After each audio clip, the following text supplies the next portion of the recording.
السلام علیکم عزیز دوستو، حدیث مبارک میں ہے کہ آپ حضور نبی کریم صلی اللہ علیہ وسلم نے فرمایا، ایک روز دو عورتیں جا رہی تھیں، ان دونوں کے پاس ایک ایک بچہ تھا۔ تبھی ایک بھیڑیے نے جھپٹا مارا اور ایک بچے کو لے بھاگا۔ وہ دونوں عورتیں آپس میں جھگڑنے لگیں۔ بڑی عورت نے کہا، بھیڑیا تمہارے بچے کو لے کر بھاگا ہے، جبکہ چھوٹی عورت نے کہا کہ بھیڑیا میرے بچے کو نہیں بلکہ تمہارے بچے کو لے کر بھاگا ہے۔ دونوں عورتوں کا یہ مقدمہ حضرت داؤد علیہ السلام کی عدالت میں پہنچا۔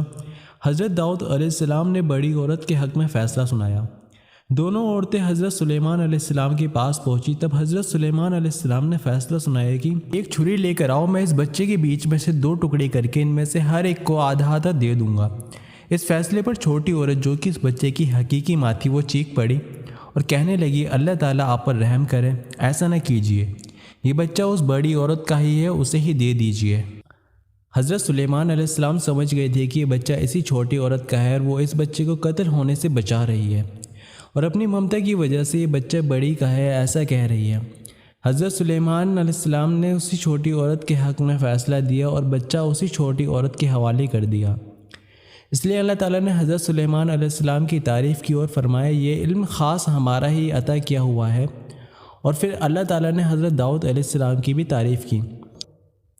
اللہ تعالیٰ نے حضرت سلیمان علیہ السلام کو پرندوں، حیوانوں کی بولی سمجھنے اور ان سے باتیں کرنے کی صلاحیت بھی بخشی۔ واقعہ پسند آنے کی صورت میں اسے لائک کریں اور زیادہ سے زیادہ شیئر کریں اور نیچے دیے گئے لال بٹن کو دبا کر ہمارے چینل کو سبسکرائب کریں۔